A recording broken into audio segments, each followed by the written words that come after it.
வணக்கம் மக்களை, சற்றுமுன் கிடைத்த தகவல் ஒன்றை பார்க்க போகிறோம். திமுகவின் முக்கிய எம்பிக்கு நடந்த பெரிய அதிர்ச்சி திடீர் தகவல். இந்த ஒரு தகவலை பற்றி தான் நாம் பார்க்க போகிறோம். தகவலை பார்ப்பதற்கு முன்னதாக நீங்கள் நம்மளுடைய சேனலுக்கு புதிய பார்வையாளர்களாக இருந்தீர்கள் என்றால் மறக்காமல் நம்மளுடைய சேனலை சப்ஸ்கிரைப் செய்து வைத்துக் கொள்ளுங்கள் மக்களே.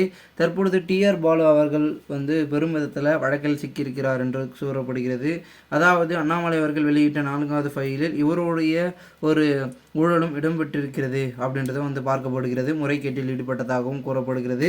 இதனால் ஒரு பக்கம் மக்களவைத் தேர்தல் ஜூன் 4ஆம் தேதி வெளியாகி கொண்டிருக்கும் இந்த ஒரு சூழலில் அதற்குள்ளதாகவே அனைவரையும் முடித்தாக வேண்டும் என்ற ஒரு நோக்கத்தில் அமலாக்கத்துறை போய் கொண்டிருக்கிறார்கள். ஏனென்றால் அதன் பிறகு அனைவரும் மத்திய அமைச்சராக ஆகிவிட்டால் ஒன்றும் செய்ய முடியாது என்பதற்காக தற்பொழுது தீவிரம் காட்டி வருவதாகவும் ஒரு பக்கம் கூறப்படுகிறது.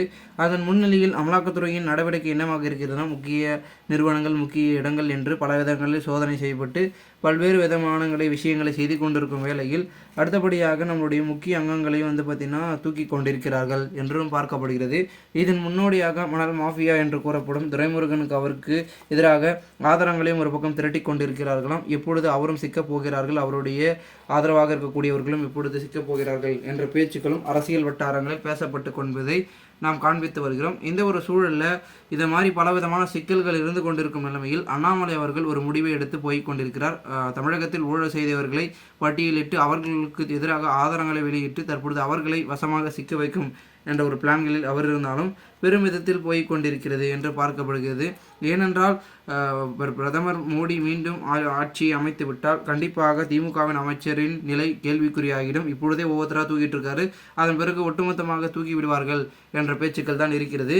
அதனால் பலவிதமான விஷயங்கள் இருந்தாலும் கூட தற்பொழுது டிஆர் பாலு அவர்களும் மீண்டும் வேட்பாளராக நின்றிருக்கிறார். அந்த தொகுதியில் எம்பியாக அவர் ஆகிட்டார்னா கண்டிப்பாக அவர் அவ்வளோ சீக்கிரமாக பார்த்திங்கன்னா வழக்கில் மாட்ட வைக்க முடியாது. அதனால் இப்போது பார்த்திங்கன்னா அந்த அவர் மேலே தீவிரம் காட்டினா அவருக்கான நடவடிக்கை மிகவும் ஈர்ப்பாக இருக்கும் அப்படின்றதுனால நடந்து கொண்டிருக்கிறார்களாம் அமலாக்கத்துறை.